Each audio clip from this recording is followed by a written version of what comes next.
welcome to Offshoot Comics Off Topic. We're your host, Kirby Kid. Black Superman. Simply Cedric. Comics Baby. Also known as David Clark. Walter Bryant. Cedric Harris. Kevin Papan. And today we are talking about what our favorite sci-fi series are. Now here's how the rules work. We're each going to pick 3, but we're only going to talk about 1 each. So, but there's another cool little quirk to this.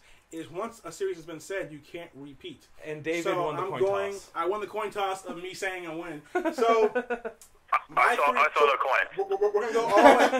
We're gonna go around first. Name ours, and then once we name it, we'll go back and talk about it.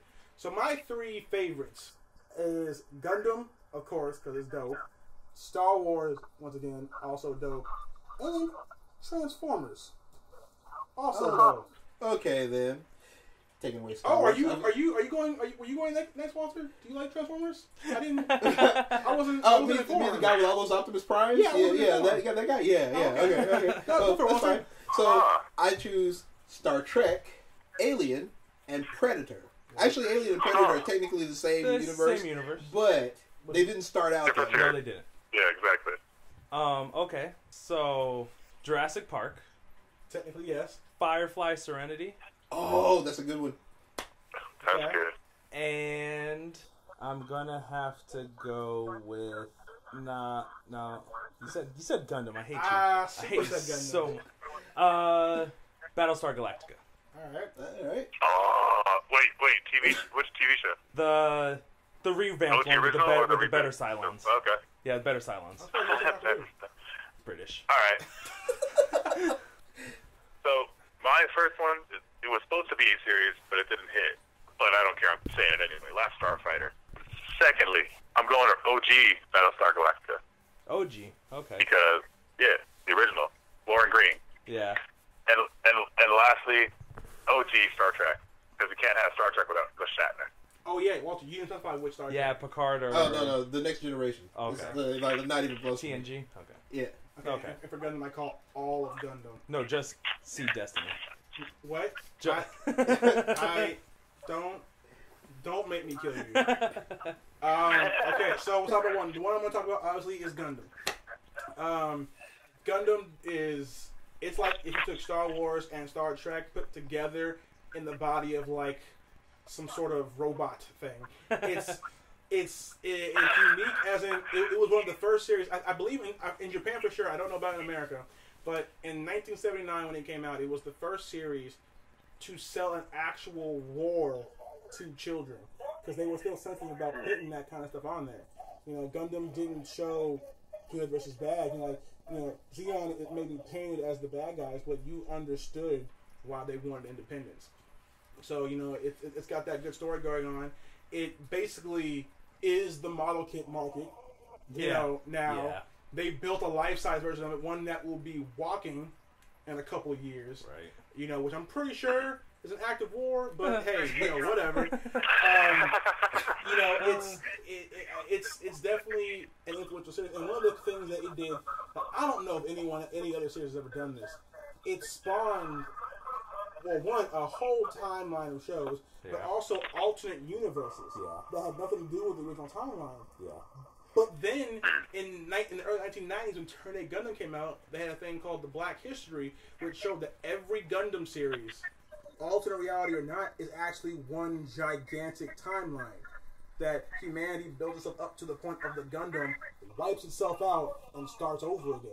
And to me, as a kid, watching Turn 8, I was like, that's crazy. Because you see the history, you see RX-78, you see God Gundam, you see Wing Zero. You're like, what is this?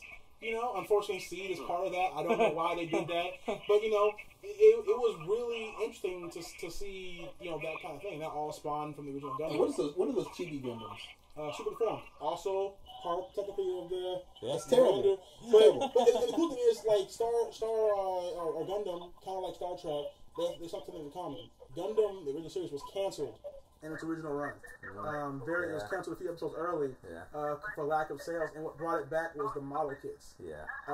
And due to the formula Tomino figured out, they said, tell a story you want as long as you give us new toys to sell. And they let that man sell a war story to children. That is impressive. Yeah. Now, All right, so that was cool. I've got a little Gundam history under my belt here now. Now, for me, Star Trek: The Next Generation. TNG. Yeah, look, okay. I like the original Star Trek, but I always had a problem with the idea. Easy, buddy. Wait. This is very important, Walter. Are you clearly stating here that in Picard versus the other dude, Kirk, he's irrelevant? Are you stating that you choose Picard? I definitely choose Picard. Okay, now we understand that my mother can never hear this episode. She will set me on fire. But yeah, I kind of think he's better too. Yes. I mean, first off, and it's great that Kirk got them out of so many scrapes, but he got them into those scrapes. I mean, like, you know, they're explorers. They're explorers, though. Yeah, but you know, he slept with somebody he wasn't supposed to, or he. Bro, you would have too. You would have done the same thing. Yeah, maybe, but I'm not the captain. Or you know, or he explored some place that he was supposed to. Even like the new version of old Star Trek, Kirk just goes and does crap and starts wars. I mean, that's just the way he is. Picard, on the other hand, is always the cool head. He's always thinking. He's always analyzing.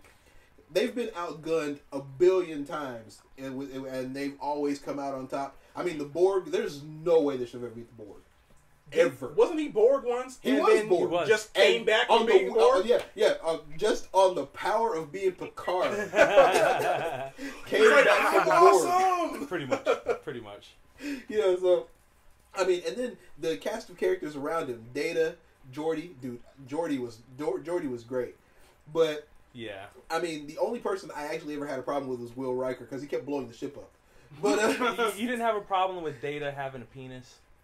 No, I mean, you know, he's anatomically correct. It was a robot with a penis. No, I had a problem with the I would call that anatomically correct. I had a problem with the idea that this woman fell in love with him and he had no personality whatsoever. He had a penis. Wait.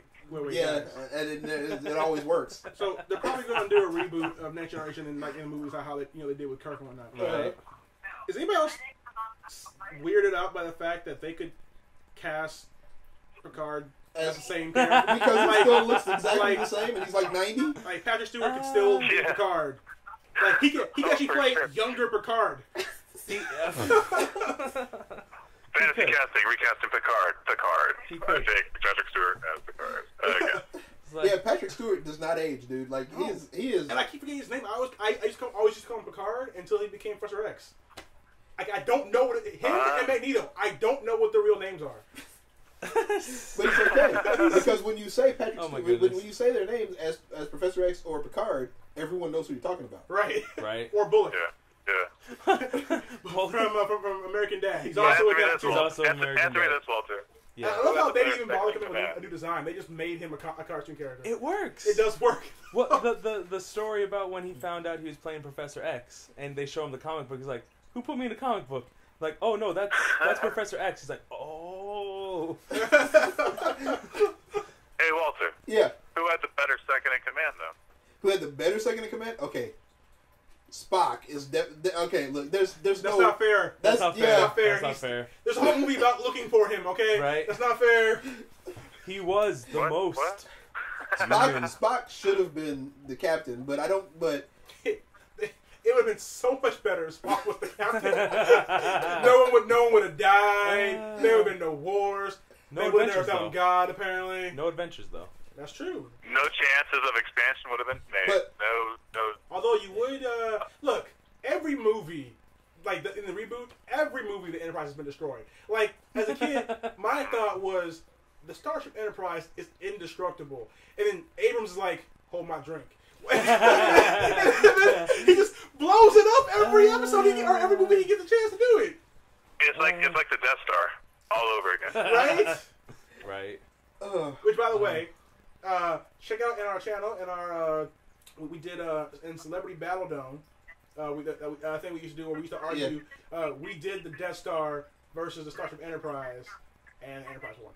Yes, it is better vastly superior. Yes, in all ways. Very true. All right, so I'm done babbling about Next Generation now. So I would have to go with the Jurassic Park franchise. Now, most people think of it as just like 4 movies now, but it actually goes back to the books written by Michael Crichton. And Love the book. Love the book. First of all, great books. They are. They are amazing books. But Michael Crichton, if you know anything about books, Michael Crichton is a sci-fi genius. He's written so many books that have gotten turned into movies: Andromeda Strain, Congo. The list goes on. But with Jurassic Park, he brought dinosaurs back to like the foreground. You know, we're all in the future, thinking about ray guns, Star Trek, Star Wars. He's like, no, let's go back to these horrifying lizards. And you know, it's funny. I watched this interview, and they were talking about the fact that they had been wanting to do a movie about dinosaurs in the present, but they couldn't figure out how. And then Michael Crichton wrote this book, and they were like, "That's it. Yep. We're making this movie." Yep. They are terrifying. They are terrifying, and I don't think you've read the book, David, but why would you assume that? Have you? I have not. Hold on. Did you read the book? I owned it briefly, but lost it. But in the book, it describes like these 10-foot dinosaurs walking up to humans and just devoweling them. Oh yeah, that's probably why I didn't read it. Yeah, that's probably why. And you know, I loved it, and it was awesome. But then seeing the movies, you guys were all older than me. Yes. But when I saw the first Jurassic Park, it was one of the most terrifying things in my life. Same here. Like it scared me too. The glass of water. I have never been afraid of a glass of water. I'm like, no, what's making that noise? And you see, I'm like, or to go to the bathroom again. When they're in the Jeep, running away from it, as a child, I'm like, Mom, they're going to actually get murdered on this movie right now. It's terrifying. And it was horrifying. Like, I was honestly scared when I first saw that movie. Bro, they had raptors that opened I doors. remember jumping. I was like a little older, probably like 17 or something like that, but I remember jumping a few times when I watched that. Well, the raptors were horrifying. The effects were amazing. But, you know, they kind of got off board with, you know, T-Rex in San Diego. But, you know, they got back to oh my roots. God, if you're killing raptors with gymnastics, come on. That was funny. No, it wasn't. It was terrible. Jurassic Kill Park the movie 3, for me. I'd try not to remember. It was terrible. Although I did like seeing people running down the street, and some of them happen to be Japanese people running from a T-Rex. Right. Yeah. It's Godzilla. No, it's a T-Rex. Did you guys like Star-Lord in Jurassic Park? I think Jurassic World was a right step. Star-Lord was a good step. But hey, let's take a T-Rex and make it worse. I think you kind of had to do that, but I liked that it with much like the Star Wars, you know, it took enough of the old elements to make it familiar again. So you kind of trusted, okay, it's not going to be just complete rubbish at this point. So then you were going to then watch the story evolve. Was it predictable? For sure. Did I enjoy it? Heck yeah. The whole thing. I really, really love Jurassic World, and I really am looking forward to the second. But it is a lot of it has to do with, you know, the stars. You know, Chris Pratt, I think, had more charisma than Sam Elliott. I like that as a character. Yeah. I like that they're bringing Jeff Goldblum back into part 2, so then they're still doing nods to the original trilogy. Yes. I liked it a lot. I really did. Is it weird that now that I'm older in Jurassic World, when like the dinosaurs started killing the people who were like eating in the park, like I was rooting for the dinosaurs? Oh yeah. No, that's the best part. That's the best part. Okay, I was like, yeah, take that, tourist. Yeah, right. Yeah. with your weird shorts and your weird hats. Yeah. Now the only thing I didn't like about Jurassic Park or Jurassic World was when I'm in high heels and I can outrun a T-Rex. But other than that, I liked it. I liked it. But I did like the fact that they brought in the real T-Rex to fight. Yes. You know, basically it was like old Jurassic Park versus new Jurassic Park, and then he got a little help from his whale predecessor friend who's like, I'm huge. I'm not even gonna lie. When I saw the T-Rex and the what was the other one? The Indominus Rex fighting. Yeah, I screamed out, like I geeked out completely. Right. No, the raptors were helping out. Especially when you see that it's the original T-Rex, because they show you the scar just to make sure you know it's that T-Rex. Not only that, but that whole movie, it bugged the living daylights out of me. The whole movie, they're teasing you with the music. No, no, no, no, no, no, no. And then finally, when the T-Rex shows up, they bust out the whole John Williams score. You're like, thank you. I loved it. I was like, I love the entrance of it and everything. It was all slow. It was great. Yeah. So yeah, all right. What I think it captured that the last two kind of lost track of was just how fun Jurassic Park was. It was an adventure. You knew what was going to happen, but it was just a fun popcorn movie. Yeah. And seeing this again, it gave me like a lot of faith that they're going to try to do a writing at. You know what's next, right? Jurassic. They're going to use them as soldiers or something like that. They're going to be in space against Freddy and Jason. And that was so terrible. That was a horrible movie. So I can't believe you did that. So on that note, Kevin, what's yours? So on that note, mine was actually it was supposed to be the series Last Starfighter, and it was just a rad movie that spoke to me as a kid. Like, anybody can be this guy. You just have to be good at video games, and you might get picked to lead the Starship Armada. For our viewers who are mostly younger than I am, can you explain what The Last Starfighter was? Yeah, so basically there is it takes place in a trailer park. So, identify with that being white and all that, trailer park, and there's a video game that's just in the middle of this little diner. All right, so this guy just happens to be really good at it, and he plays it all the time. You don't really know the significance of it, and then suddenly he gets the high score on it. And it was a big hoopla, everybody loved it, yada, yada. And I remember as a kid thinking, why is everybody so excited that this guy got a high score on a video game? It's just a video game. But whatever, it was fun, it was just whatever. And then suddenly, a guy from outer space comes down and says, by the way, this isn't just a video game. This is a trial to see who is going to be the best of the best to join our army that's going to fight the enemy. And suddenly he gets whisked away and doesn't really believe it. And by the way, the guy who brought down the video game, he had a face that he could take off. So he was faceless. And it was pretty cool because especially back then, you didn't get a lot of weird characters like that. Star Wars was really... Star Trek had colorful characters, but not weird characters. Star Wars started getting some more of that, but to me, this one was just like, dang, these are some really creepy characters and stuff. And then next thing you know, this kid becomes like the savior, kind of, and is the best of the best. And the whole, spoiler alert, the whole fleet gets annihilated, and he's the last one, hence the last Starfighter. But he saves the day. It was just really cool. I remember being a kid going, wait, if I play video games, I can get picked to go into space and defeat the evil bad guys. And I don't know, it just was really, really rad for me to see that, kind of unfold. I wish it had, kind of been expanded more into the series they wished it was. But it kind of got lumped in with Star Wars because it came out in 84, Jedi's 83, so everybody kind of thought it was a ripoff of it. But it really was a standalone thing. It had nothing to do with Star Wars. Hey, Kev, so I saw this movie in the theaters. I liked it. Yes, that's right. I'm old enough to have seen it in the theater. Okay, anyway, I saw this movie in the theater. I saw it as a double feature, by the way. I saw it in a drive-in, dude. Oh, so yeah. First of all, there were drive-ins. You're so old. You had cars. What is a drive-in? I think they had cars at that point in your life. Horse and buggy, bro. Okay. But so I watched it in the theater. I watched it in the drive-in, and as I was watching it, I was totally enthralled with the whole thing. But I've seen this movie since then. I saw it a year ago. I actually have it on DVD. I thought you were saying Laserdisc. No, Betamax. As I'm watching it, and I'm watching that final battle, it was really kind of anticlimactic. Do you remember how he won the final battle? Played chess, right? No, he pressed the button and the ship just fires everywhere. Oh, and I was wondering why don't they just start with that? Because you can charge your bar by defeating enemies. No, because if you use that, it was the ultimate weapon. Just like any ultimate weapon, you can only use it once. No. And so we had to make sure it was going to hit the target. I've seen that movie, and I remember playing arcade games, and if you grew up in arcades, you played Asteroid at some point. Yeah. And Asteroid. Oh yeah. Shut up, Dave. What? You said no. Yeah. Oh, you said yeah? Oh, yeah. you said no. I played Asteroid. Oh, okay. Yeah. I was like, yeah, you better play the Asteroid. So, at one point you're playing it, and you're just shooting around, and all of a sudden it gets really hard, and you just shoot around in a circle, and it works somehow. I did that all the time. Exactly. So in the last Starfighter, that's what I saw him doing. He doesn't know what to do, so he's just using the cheap, 1980s video games trick.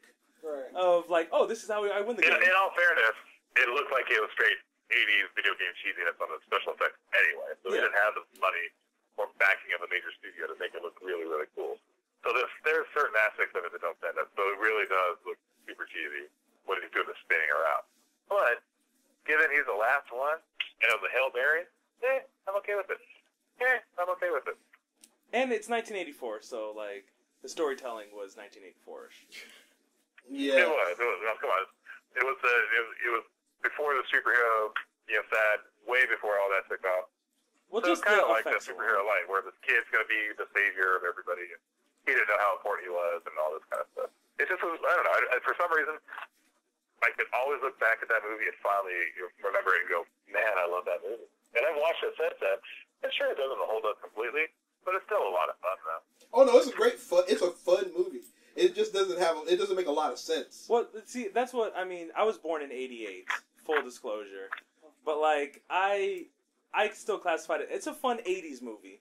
Like '80s movies had their own sort of thing. Mm-hmm. It was a fun '80s movie. Yeah, it was Yeah. like the Goonies and the stuff like that. Where Never Ending Story. No, that was later. Yeah, no, Never Ending Story was early '80s. Also. Oh, okay, there you go. Like those movies. I mean, I'm going to date. They had. date myself. Was that? I'm going to completely date myself. I'm born in '77, so I was born in '75. For me, I was growing up right when all that stuff was. Oh. You feel me though, Walt? You feel me because when I was growing up, we didn't have a lot of that. So these new things coming out, we're like, oh my god, mind blowing. They're finally playing with certain space and they're doing things. Dude, I had the original Atari. Where's Walter? Pong. Where's your Atari, Walter? Oh, dude, that was so. That didn't get burned up. Look, hey, you remember Pong, right? Hours upon hours playing Pong. Right? Look, I started gaming right because my father and my older brother also owned the original Atari. I started off with Pong. I played Snake, Asteroid. I started off with Pac-Man. I graduated to Pac-Man eventually. Oh no, I started in the arcades. You started? Yeah. Okay. Well, Double Dragon.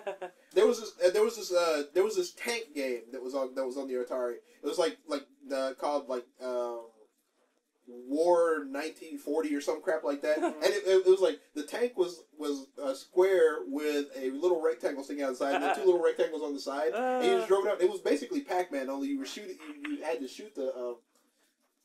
Speaking of things that are basically other things. Yeah. We all play Frogger. My dad was football. Right? Yes, Frogger. Yep. Disney has a new game out right now in Dave & Buster's called Hoppers or something. Oh yeah. It's Frogger? It's Frogger. just Frogger with high def. Yeah. And I'm like, come on. Well, you were talking about some people who may be listening are younger than us even. Mm-hmm. Just to give you scope, like Pong and Atari, or even when I started playing console games with Sega Genesis, we were playing on bits. 16-bit, 24-bit, 24-bit, 48-bit. Oh my goodness! I remember I got a 24-bit adapter from my Sega, and my mind was blown. I'm like, the graphics are so amazing. 64-bit. 64-bit, the Nintendo 64. Nintendo 64. You have never played, right? You've never known the pain of playing video games until you had your Nintendo overheat because you played it too long. or until you've had to slap the doggone cartridge a billion times to get it to work. You have to blowing into it, slapping it around, trying to get it to work. Or you put your Game Boy in the microwave to get it turned on. Well, that was you, David. Hey, wait. It turned on for 3 seconds. But even still, the Game Boy, couple of bytes of memory. I think Overwatch is a couple megabytes. Here's the ultimate key. What happened? Here's the test. What's the Contra Extra Man code? Up, down, left, right. Left, right. A, select start. Or select start. Okay, you just died. You got the code wrong. Yeah, I did. It's the Konami code. But Cedric didn't die because he could just steal meds from the other guy. Yeah, that's true. You can just take lives from us, so it's fine. But okay. Do you remember the movie with Short Circuit? Yes. Yeah, Johnny Five is alive. Okay, Short Circuit. Again, I watched this movie not too long ago because my kids like this movie. 80 movies. Do you realize that Johnny Five only had 500 kilobytes of memory? I've got 36 gigs in my phone, man. You know, like we have Word files that are more than that. Right? We have individual images that are more than that. We have video files that are way bigger than that. But did he have tank treads for feet? Did anybody else have that besides Johnny Five? No, well, and that was cool. But can you move tank treads with 500 kilobytes of memory? It wasn't cool because he couldn't not go only upstairs. he not only moved, He went up the stairs slowly. They They never showed how he got up the stairs, Yeah. but he always managed to get up there. Did he talk? Yeah. How do you put human language in 500 kilobytes? Was it a floppy disk? by getting struck with lightning. How does a flash run at the speed of light? Just that. It was still a floppy disk. The floppy disk was like, no, I don't get it. Wouldn't the lightning melt the disk inside the floppy? Yeah, Look, if we can believe in the Little Mermaid, if we can believe in Aladdin, then I can believe in Johnny Five. Well, but even still, that movie was in the same vein as like Weird Science. And Weird Science. Love Weird Science. Oh, these don't get great me started on that. weird sci-fi 80s things. Kelly LeBrock. Right? Amen to that, Walter. Amen to that. Right. Well, look, you old men. I